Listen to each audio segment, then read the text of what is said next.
Plastic gun ತೋರಿಸಿ jewellery ಅಂಗಡಿಯನ್ನ ದರೋಡೆ ಮಾಡಲು ಯತ್ನಿಸಿರುವಂತಹ ಘಟನೆ ಬೆಂಗಳೂರಿನ ನೆಲಮಂಗಲ ತಾಲೂಕಿನ ದಾಸನಪುರದಲ್ಲಿ ನಡೆದಿದೆ. ಅಂಗಡಿ ಮಾಲೀಕ ತೀವ್ರ ಪ್ರತಿರೋಧ ಒಡ್ಡಿದ ಕಾರಣ ದರೋಡೆಕೋರರು ಕೈಗೆ ಸಿಕ್ಕ ಚಿನ್ನಾಭರಣ ಹಾಗೂ ನಗದಿನೊಂದಿಗೆ ಸ್ಥಳದಿಂದ ಪರಾರಿಯಾಗಿದ್ದಾರೆ.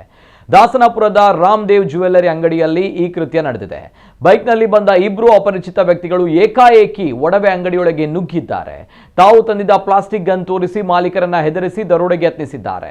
ಮಾಲೀಕನ ಧೈರ್ಯ ಕಂಡು ಗಾಬರಿಗೊಂಡ ದರೋಡೆಕೋರರು ಹೆಚ್ಚು ಹೊತ್ತು ಅಲ್ಲಿ ನಿಲ್ಲಲಾಗದೆ ಸಿಕ್ಕಿದ್ದನ್ನ ಬಾಚಿಕೊಂಡು ಪರಾರಿಯಾಗಿದ್ದಾರೆ. ಈ ವೇಳೆ ಅಂಗಡಿಯಲ್ಲಿದ್ದ ಸುಮಾರು 27 ಗ್ರಾಂ ತೂಕದ ಚಿನ್ನದ ಸರ ಹಾಗೂ 50,000 ರೂಪಾಯಿ ನಗದನ್ನ ಕಸಿದುಕೊಂಡು ಕದಿಮರು ಬೈಕ್ನಲ್ಲಿ ನಾಪತ್ತೆಯಾಗಿದ್ದಾರೆ.